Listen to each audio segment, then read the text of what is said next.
여러분 안녕하십니까? 뉴스더 개벽입니다. 세계 곳곳에서 발생한 개벽 뉴스를 알려드립니다. 미국 국방부의 공급망 위험 기업 명단에 처음으로 자국 AI 기업이 포함되며 논란이 확산되고 있습니다. 군사적 활용 범위와 윤리를 둘러싸고 정부와 기업 간 갈등이 법정 공방으로 번졌습니다. AI 기술의 통제와 책임 문제도 본격적인 쟁점으로 떠오르고 있습니다. 뉴스더 개벽 김기정 기자가 전해드립니다. 미국 국방부가 지정하는 공급망 위험 기업 명단에 처음으로 미국 기업이 포함되면서 인공지능 기술을 둘러싼 군사윤리 논쟁이 본격화되고 있습니다. 이번 논란의 중심에는 미국 AI 기업 엔트로픽이 있습니다. 엔트로픽은 미 국방부가 요구한 모든 합법적 목적에 AI 기술을 사용하도록 허용하라는 조건을 거부했고, 이에 대해 트럼프 행정부는 엔트로픽을 공급망 위험 기업으로 지정하며 연방정부의 기술 사용을 금지했습니다. 이에 맞서 엔트로픽은 해당 조치가 전례 없는 불법적 보복이라며 소송을 제기했고, 양측의 갈등은 법적 공방으로 확대됐습니다. 이 사건은 AI의 군사적 활용 범위와 통제 권한을 둘러싼 구조적 문제를 드러냈다는 평가가 나옵니다. 엔트로픽은 국방부 요구를 거부하며 두 가지 레드라인을 제시했습니다. 첫째는 미국 내 대규모 군중 감시에 AI를 사용하는 것은 민주적 가치와 시민의 자유를 침해할 수 있어 허용할 수 없다는 것이었습니다. 둘째는 완전한 자율살상 무기 체계에 AI를 적용하는 것 역시 기술의 신뢰성이 충분히 검증되지 않은 상황에서 군인과 민간인을 위험에 빠뜨릴 수 있어 반대한다는 입장이었습니다. 이러한 조건은 사실 지난해 엔트로픽이 미 국방부와 약 2억 달러 규모 계약을 체결할 당시에도 포함된 내용이었습니다. 하지만 국방부가 올해 초 계약 조건을 변경하려 했다는 것이 엔트로픽 측 주장입니다. 반면 국방부는 국가안보와 관련된 기술 사용 여부는 군 지도부가 최종 결정해야 한다는 입장을 유지하고 있습니다. 흥미로운 점은 갈등 속에서도 AI 기술이 실제 군사작전에 깊숙이 활용되고 있다는 사실입니다. 트럼프 대통령이 연방정부의 엔트로픽 기술 사용을 금지한 바로 다음 날 진행된 이란 공습 작전에서는 엔트로픽의 거대 언어 모델 클로드가 핵심 역할을 수행한 것으로 알려졌습니다. 이 AI는 팔란티어가 구축한 군사 데이터 플랫폼 메이븐 스마트 시스템에 탑재돼 위성 영상과 통신 데이터, 텍스트 정보 등을 통합 분석해 표적 식별과 작전 판단을 지원한 것으로 전해졌습니다. AI가 단순한 정보 분석을 넘어 지휘관의 의사결정 과정까지 관여하는 AI 전쟁 시대가 현실화되고 있음을 보여주는 사례로 평가됩니다. 전문가들은 이번 갈등의 본질이 단순한 윤리 논쟁이 아니라 군사용 AI를 규율할 제도적 장치의 부재라고 지적합니다. AI 기반 표적 생성이나 의사결정 시스템이 민간인 피해를 초래할 경우를 규율하는 법률 역시 존재하지 않는 상황입니다. 한편 엔트로픽과 갈등이 격화된 직후 오픈 AI는 미 국방부와 새로운 계약을 체결하며 AI 군사 협력에 본격적으로 참여했습니다. 오픈 AI는 국방부의 모든 합법적 목적 요구를 수용했지만 논란이 확산되자 미국 내 대중감시 우려 등을 제한하는 조건을 계약에 반영하겠다고 밝혔습니다. 동시에 구글, 마이크로소프트, 아마존 웹서비스, 오라클 등 주요 빅테크 기업들도 미 국방부의 대규모 군사 데이터 클라우드 프로젝트에 참여하며 군사 AI 협력을 확대하고 있습니다. 이처럼 AI 기술을 매개로 국방부와 빅테크 기업의 협력이 강화되면서 일각에서는 새로운 형태의 AI 군산 복합체가 형성될 가능성도 제기되고 있습니다. 이상으로 김기정 기자였습니다. 기록적인 겨울 고온과 때이른 폭염이 겹치면서 미국 캘리포니아의 물관리 체계에 경고등이 켜졌습니다. 핵심 수자원인 시에라 네바다 적설량이 급감하며 물 공급 불안이 커지고 있습니다. 기후변화가 수자원 구조 자체를 흔들고 있다는 분석입니다. 뉴스더 개벽 김청군 기자가 전해드립니다. 기록적인 겨울 고온과 때이른 폭염이 겹치면서 미국 캘리포니아의 물 관리 체계에 경고등이 켜졌습니다. 핵심 수자원인은 시에라 네바다 산맥의 적설량이 급감하고 있기 때문입니다. 캘리포니아주 수자원국에 따르면 현재 시에라네바다 적설량은 평년의 48% 수준에 그치고 있습니다. 불과 2월 말만 해도 73% 수준이었지만 몇 주 사이 빠르게 줄어든 것입니다. 전문가들은 이번 겨울이 예년보다 유난히 따뜻해 눈 대신 비가 내린 날이 많았고 여기에 이번 주 한여름을 방불케 하는 폭염까지 겹치면서 남아있던 눈마저 급속히 사라지고 있다고 분석했습니다. 특히 미국 남서부를 덮친 이번 폭염은 일부 지역에서 평년보다 15도에서 30도 이상 높은 기온을 기록하며 적설 감소를 더욱 부채질하고 있습니다. 문제는 시에라네바다가 단순한 산악지대가 아니라 캘리포니아의 물 공급의 거대한 저장고라는 점입니다. 이 지역 눈둑은 물은 주 전체 물 공급의 약 30%를 담당합니다. 겨울 동안 쌓인 눈은 봄과 여름에 천천히 녹으며 농업, 생활용수, 생태계를 지탱하는 천연 저수지 역할을 해왔습니다. 그러나 적설량이 줄고 해빙 시점까지 빨라지면 한 해 물 공급의 시간표 자체가 흔들릴 수밖에 없습니다. 기상당국은 단기적 위험도 경고했습니다. 눈이 갑자기 녹아 하천으로 몰리면 수위가 빠르게 오르고 유속도 강해져 하천 인근 지역의 안전사고의 위험이 커질 수 있다는 것입니다. 다만 캘리포니아 주요 저수지들은 최근 3년간 이어진 유입량 덕분에 현재 평년 대비 122% 수준의 저수량을 확보하고 있어 당장 심각한 물 부족 사태로 이어질 가능성은 크지 않은 것으로 평가됩니다. 하지만 안심하게는 이릅니다. 남가주의 또 다른 핵심 수원인 콜로라도 강 유역의 적설량도 평년의 59% 수준에 머물고 있습니다. 이는 캘리포니아의 수자원 체계 전반이 기후변화의 충격을 동시에 받고 있음을 보여줍니다. 전문가들은 이제 눈이 천천히 녹아 물을 공급하던 기존의 자연순환이 무너지고 있다며 댐 운영과 저수, 전략, 장기 가뭄 대응 체계를 전면 재설계한다고 지적합니다. 최근 위스콘신대 연구진은 빙하 주변에서 새롭게 드러난 기반함을 조사한 결과 지금과 같은 온난화 속도가 이어질 경우 2100년에는 얼음이 없는 시에라네바다 봉우리를 보게 될 수 있다고 경고했습니다. 약 2만 년 전 인류가 아메리카 대륙에 정착한 이후 한 번도 경험하지 못한 풍경이 현실이 될 수 있다는 뜻입니다. 캘리포니아의 물 위기는 더 이상 한 계절의 이상 기후가 아니라 미래의 생존 체계를 다시 짜야 하는 구조적 경고로 읽히고 있습니다. 중동 군사 충돌 여파로 국제 유가 상승 우려가 커지면서 일본에서 화장지 사재기 가능성이 다시 제기되고 있습니다. 소셜미디어를 중심으로 불안 심리가 확산되고 있지만 업계는 공급에 문제가 없다고 강조하고 있습니다. 과거 집단 기업이 소비 패턴에 영향을 주고 있다는 분석입니다. 뉴스더 개벽 오나혜지 기자가 전해드립니다. 중동 지역 군사 충돌 여파로 국제 유가 상승 우려가 커지면서 일본에서는 뜻밖에도 화장지 사재기 가능성이 다시 고개를 들고 있습니다. 소셜미디어를 중심으로 제2의 오일 쇼크가 오는 것 아니냐, 미리 화장지를 사둬야 하는 것 아니냐는 글이 퍼지며 소비자 불안 심리를 자극하고 있는 것입니다. 그러나 일본 제지업계는 현재 화장지 공급에는 전혀 문제가 없다고 선을 그었습니다. 아사히 신문에 따르면 일본 생활용지 업계 단체인 일본 가정지 공업회는 현재 화장지 생산과 출하에는 아무런 문제가 없다고 밝혔습니다. 제조사와 유통업체 모두 충분한 재고를 확보하고 있어 시장 공급이 흔들릴 상황이 아니라는 설명입니다.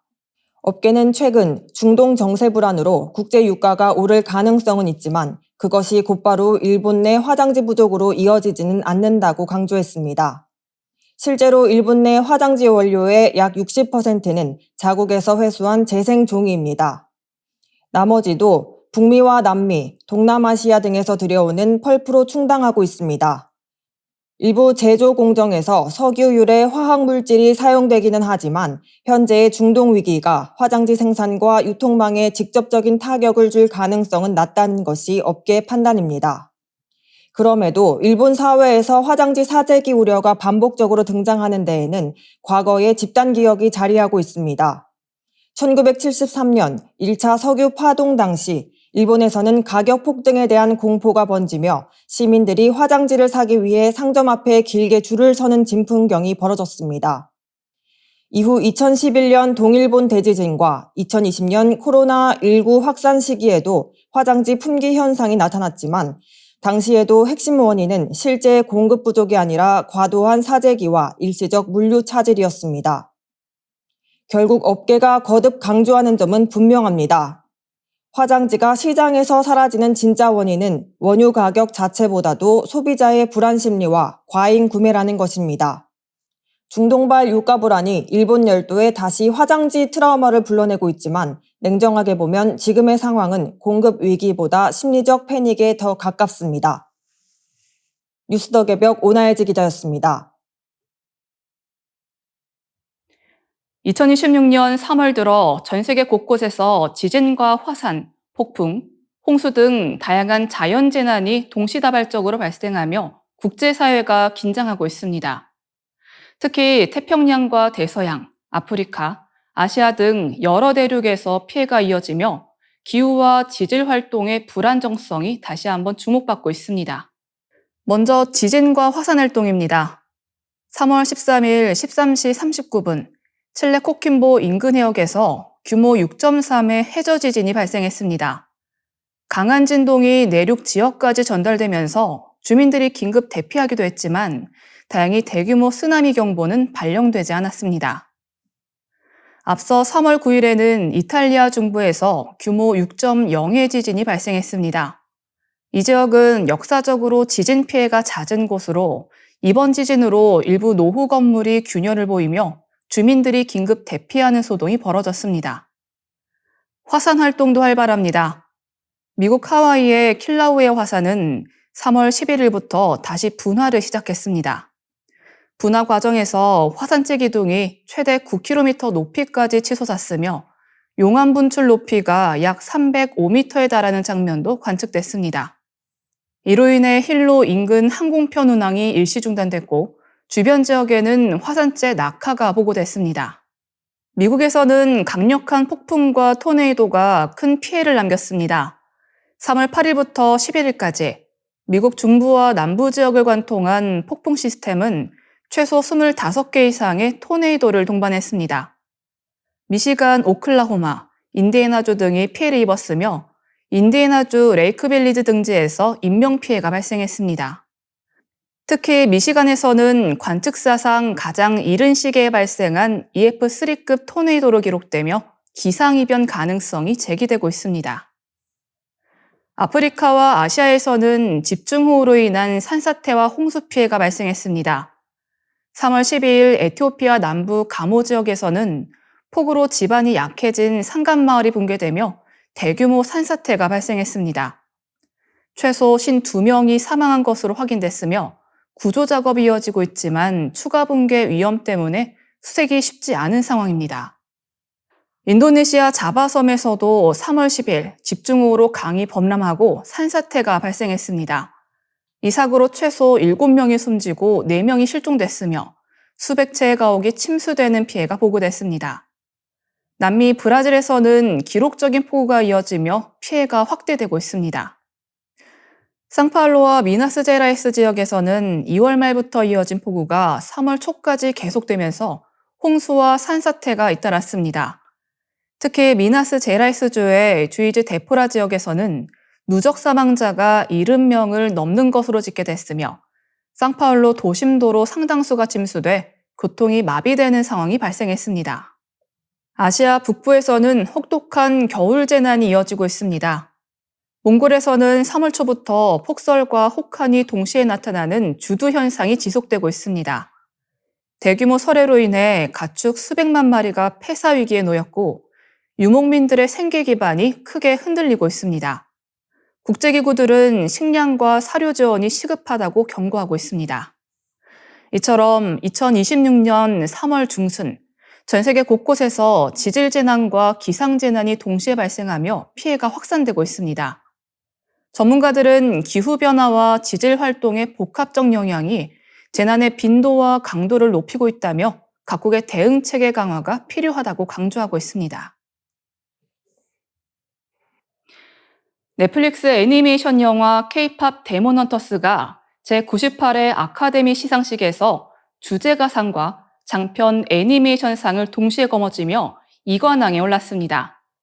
특히 영화의 주제곡 골드는 오스카 역사상 처음으로 주제가상을 받은 K-팝 곡으로 기록됐고, 이 곡의 가창자이자 공동 작사 작곡가인 이대의 무대 의상까지 함께 주목받고 있습니다.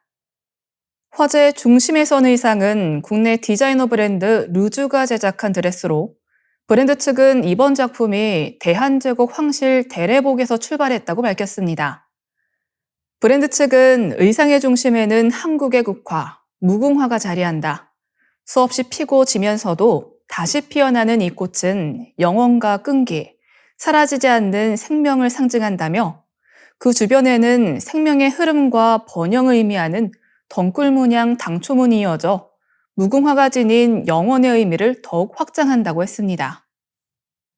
이어서 의상은 백의 민족을 상징하는 순백의 화이트를 바탕으로 고대 한국의 금관을 연상시키는 금동 장식으로 완성됐다.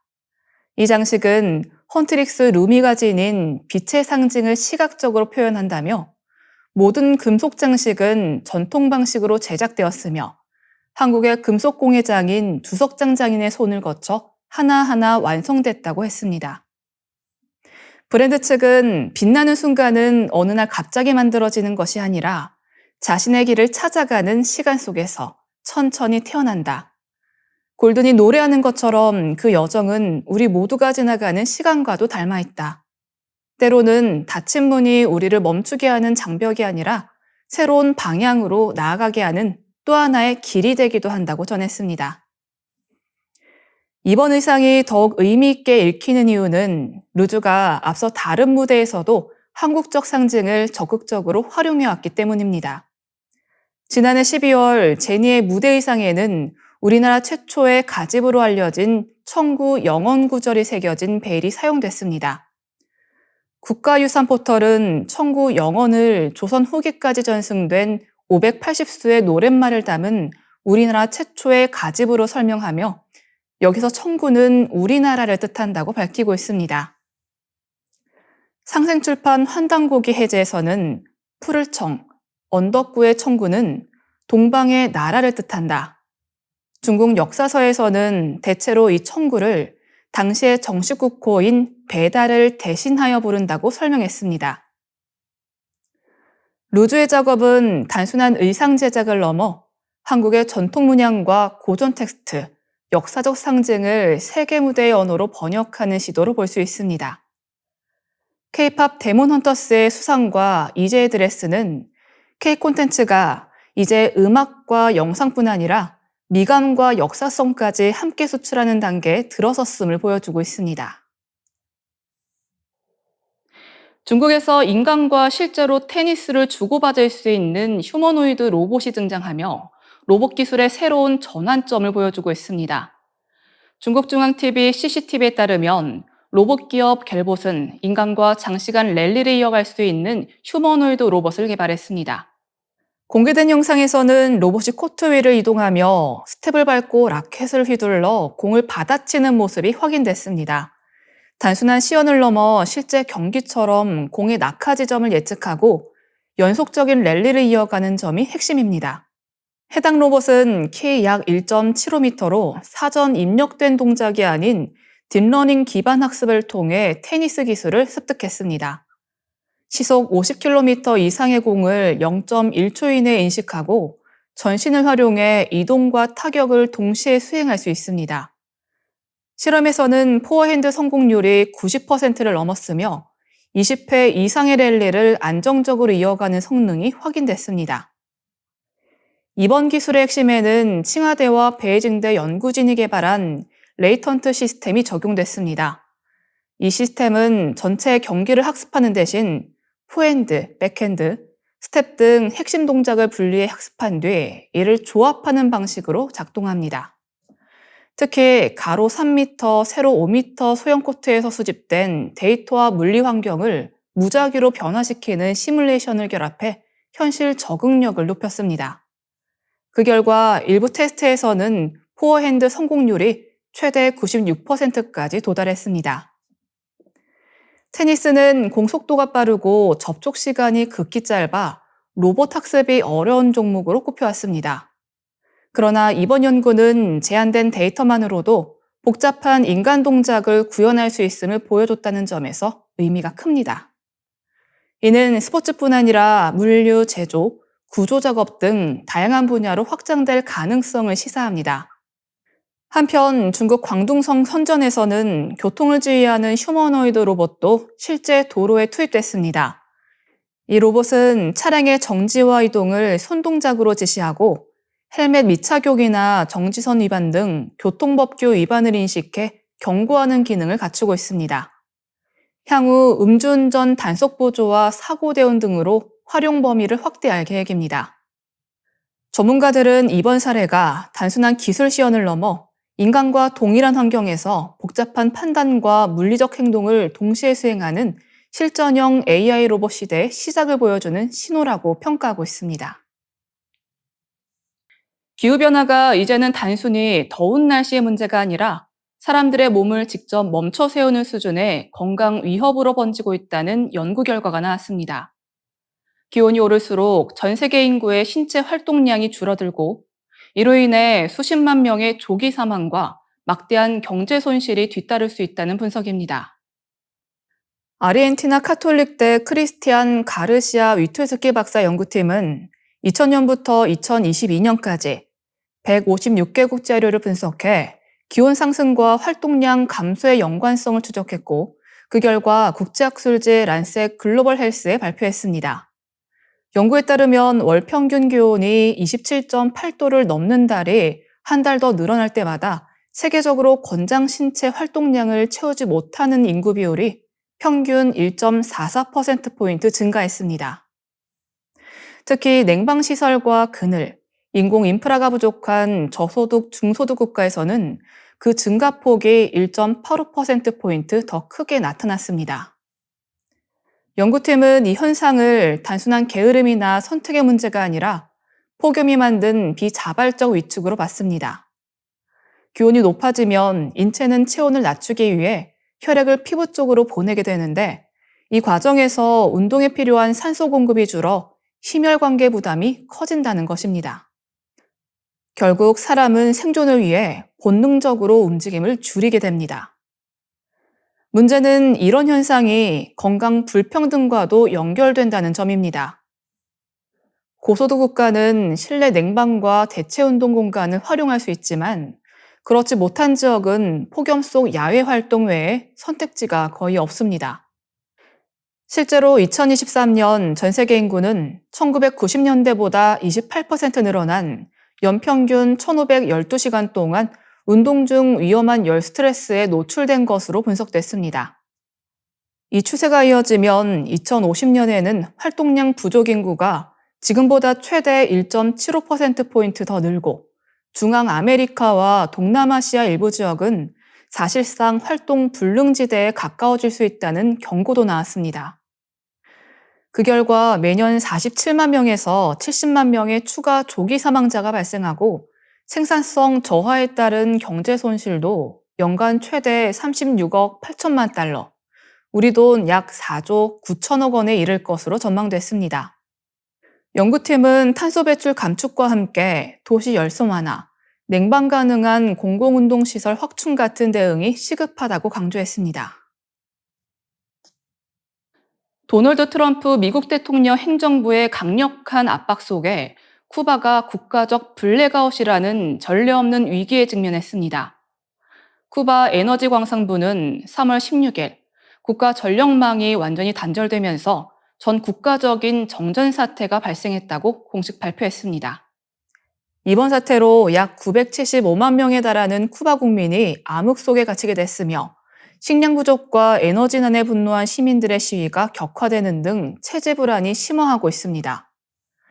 이러한 쿠바의 붕괴 위기 배후에는 트럼프 대통령의 치밀한 레짐 체인지 전략이 자리 잡고 있다는 분석입니다.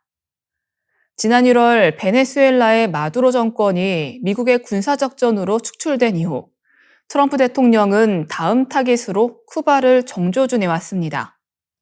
트럼프 대통령은 베네수엘라산 원유의 쿠바 유입을 철저히 차단하는 것은 물론 쿠바와 거래하는 제3국까지 보복하는 세컨더리 보이콧 행정명령에 서명하며 쿠바의 숨통을 조여왔습니다.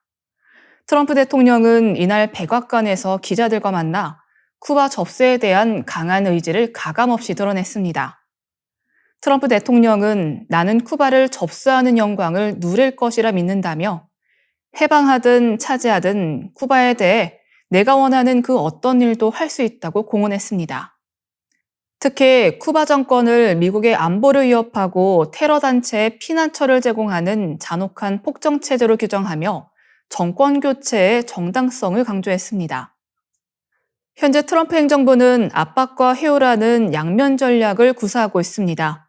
한편으로는 쿠바 집권 세력에 인도적 지원을 병행하며 민심을 파고드는 동시에 물밑에서는 미겔 디아스카넬 대통령의 퇴진을 요구하는 비밀 협상을 진행 중인 것으로 알려졌습니다. 뉴욕타임즈 등 주요 외신은 쿠바계인 마코 루비오 국무장관이 이 협상을 주도하고 있으며 미국이 단순한 정권 교체를 넘어 체제 자체를 순응시키는 정권 순응 전략을 추진하고 있다고 보도했습니다.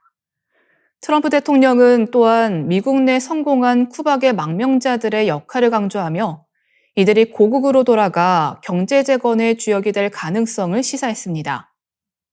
쿠바계 미국인 단체들 역시 올해가 자유 쿠바의 원년이 될 것이라며 고조된 기대감을 나타내고 있습니다.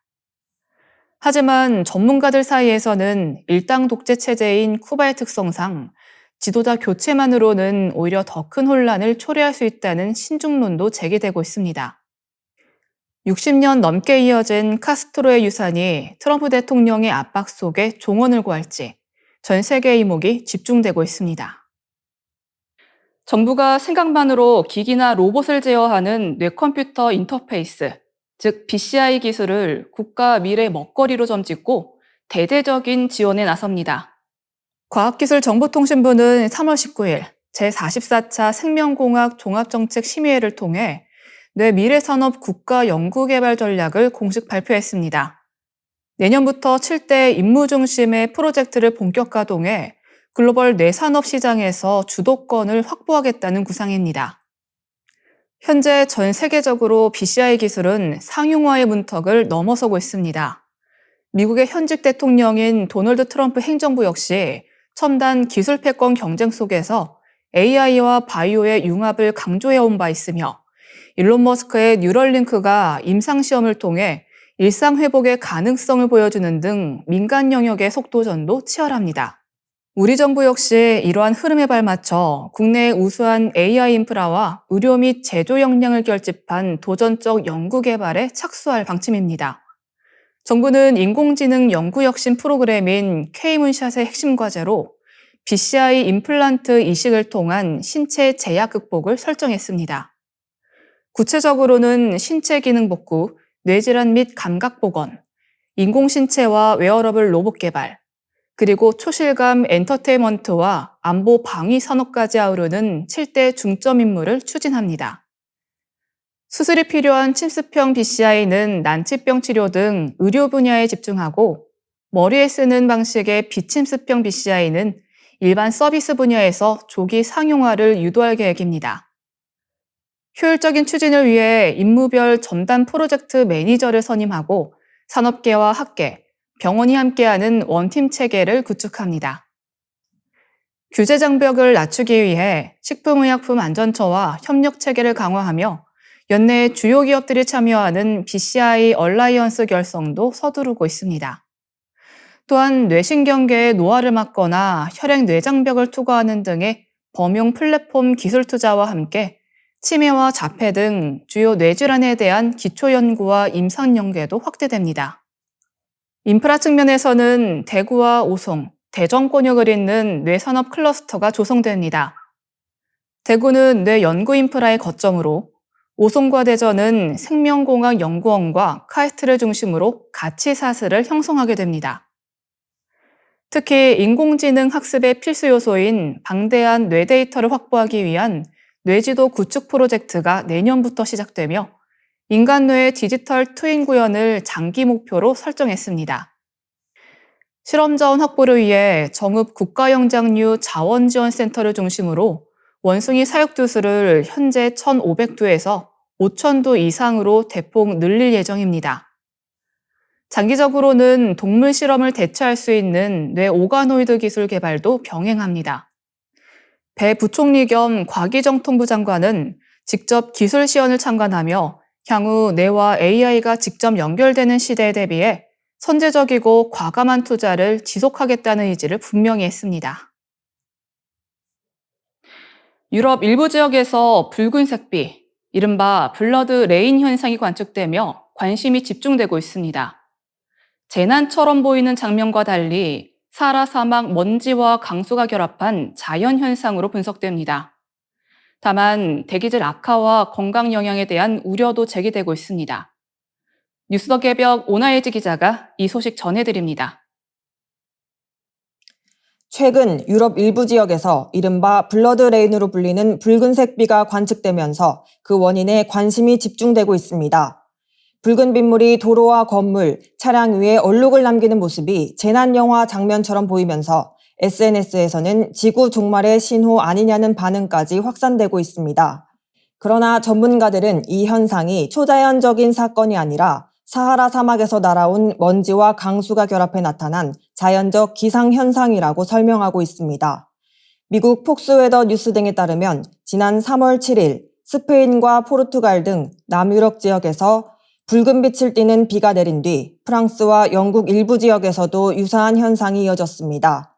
당시 북아프리카 사하라 사막에서 발생한 대규모 먼지 구름이 강한 대기 흐름을 타고 지중해를 넘어 유럽 상공까지 이동한 것으로 분석됩니다. 이후 비구름이 형성되면서 공중에 떠있던 먼지 입자와 빗방울이 결합해 붉은색 또는 갈색 빗물이 지상으로 떨어졌습니다. 이른바 블러드 레인은 빗물 속에 미세한 모래와 광물 입자가 섞여 붉은 빛을 띠는 현상을 의미합니다. 특히 사하라 사막 먼지에는 철 산화물 성분이 포함돼 있어 빗물이 녹슨 색을 띠거나 비가 그친 뒤 자동차와 건물 표면에 붉은 얼룩이 남기도 합니다. 기상학계에서는 이를 진흙비 또는 더러운 비라고 부르며 과학적으로는 대기 중 입자가 강수와 함께 지표로 떨어지는 습식 침적 현상의 일종으로 설명합니다. 사하라 사막 먼지가 유럽까지 이동하는 현상 자체는 드문 일이 아닙니다. 미국 국립해양대기청에 따르면 매년 약 1억 8천만 톤 이상의 먼지가 아프리카 대륙에서 대기 중으로 방출되며 일부는 지중해와 대서양을 넘어 유럽까지 이동합니다. 다만 전문가들은 사막먼지를 동반한 비가 대기질을 악화시킬 수 있다는 점에서 주의가 필요하다고 경고합니다. 미세한 광물 입자가 공기 중에 떠다니면서 호흡기 질환이나 심혈관 질환을 악화시킬 수 있기 때문입니다. 과학자들은 사하라 먼지 이동이 매년 반복되는 자연현상이지만 최근 몇 년 사이 규모와 빈도가 눈에 띄게 증가하고 있다는 점에도 주목하고 있습니다. 북아프리카와 유럽 주변의 대기 순환 변화, 해수면 온도 상승, 기후변화 등이 먼지 폭풍의 경로와 강도에 영향을 줄 가능성이 제기되고 있기 때문입니다. 뉴스 더 개벽 오나예지 기자였습니다. 영화 왕과 사는 남자가 흥행을 이어가며 단종을 둘러싼 역사적 사건이 다시 주목받고 있습니다. 조선 초기 권력 갈등과 정통성 문제를 조명하며 관객들의 관심을 끌고 있습니다. 권력과 역사, 기억의 의미를 되짚는 작품으로 평가됩니다. 뉴스 더 개벽 김기정 기자가 이 소식 전해드립니다. 영화 왕과 사는 남자가 개봉 이후 흥행 돌풍을 이어가며 관객들의 관심을 모으고 있습니다. 이 작품은 조선 제6대 국왕인 단종과 영월의 아전 엄흥도의 이야기를 각색한 사극 영화입니다. 이성계가 고려의 선양 형식을 통해 조선을 세운 뒤 새 왕조는 명나라와의 외교 질서를 정립하고 내부적으로 유교적 통치 체계를 확립해야 했습니다. 이러한 상황 속에서 단종은 조선 건국 이후 처음으로 적장자의 적장자, 즉 정통 혈통 계승의 원칙에 따라 왕위에 오른 군주였습니다. 세종대왕은 장남 문종을 왕세자로 책봉해 체계적인 제왕 교육을 실시했고 문종의 아들 단종 역시 왕세손으로 성장하며 완벽한 정통성을 갖추게 됩니다. 하지만 이 완벽한 정통성은 오히려 정치적 기반이 취약한 어린 군주에게는 위험 요소로 작용했습니다. 문종은 자신의 건강이 오래가지 못할 것을 예상하고 대신 김종서와 황보인 등 원로 대신들에게 어린 왕을 보필해달라는 유명을 남겼습니다. 이는 왕실 종친의 권력 개입을 막고 신료 중심으로 국정을 운영하려는 선택이었습니다. 그러나 이러한 구조는 신권의 비대화를 낳았고 결국 권력 균형의 틈을 만들게 됩니다. 1453년 발생한 개유정난은 이러한 권력 구조의 균열이 폭발한 사건이었습니다. 수양대군의 왕위 찬탈은 종사의 안녕과 간신 제거를 명분으로 삼았지만 실제로는 단종의 정통성을 무력으로 무너뜨린 정치 사건이었습니다. 세조는 왕권 강화를 위해 여러 개혁을 추진했지만 동시에 자신의 정통성을 끊임없이 입증해야 하는 정치적 부담을 안고 있었습니다. 이러한 상황 속에서 1457년 전국의 대대적인 서적 수거령인 수서령이 내려집니다. 세조 3년은 단종이 영월에서 죽음을 맞이한 해임과 동시에 전국에 걸쳐 대대적인 수서령이 선포된 해입니다. 당시 조정은 각 지방 관찰사에게 명령을 내려 민간에서 소장하던 특정 역사서와 도참서, 천문지리 관련 문헌을 모두 수거하도록 했습니다. 수거된 고대 사서들 중에는 환국 배달 조선의 역사 정통 기록이 포함되어 있었을 것으로 추정됩니다. 이는 명나라의 지위를 거스르고 외교적 마찰을 일으킬 수 있는 요소였습니다. 따라서 세조는 이러한 역사서들을 모두 거두어 들임으로써 조선을 명나라 중심의 질서 속에 편입시키고 자신의 왕위를 국제적으로 승인받고자 했습니다. 세조가 역사 해석을 독점하려 했던 시도는 단기적으로는 정권 안보에 기여했을지 모르나 장기적으로는 우리 역사의 주체성을 위축시키는 결과를 초래했습니다.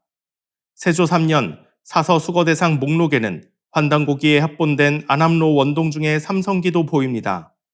그 외에 수거된 조대기, 대변경, 표은 삼성밀기 등의 서적들은 현재 그 문헌이 전해지지 않으나 왕실에 거두어진 이 책들을 볼 수 있는 위치에 있었던 중종 시절의 임액 선생이나 책을 소장하고 내놓지 않았던 소장자 등 우리 역사를 지키려는 독지가 독립운동 역사가들에 의해서 환단곡이라는 책으로 빛을 볼 수 있었습니다. 흥행 중인 영화 왕과 사는 남자는 단종을 둘러싼 정치적 격변과 인간적 비극을 통해 권력과 역사, 그리고 기억의 문제를 다시 질문합니다. 역사 속 비극적인 사건을 통해 권력과 정의, 정통성의 의미를 되짚게 만든다는 점에서 관객들의 공감을 얻고 있습니다. 이상으로 김기정 기자였습니다. 이상으로 뉴스 더 개벽 마치겠습니다. 시청해주셔서 감사합니다.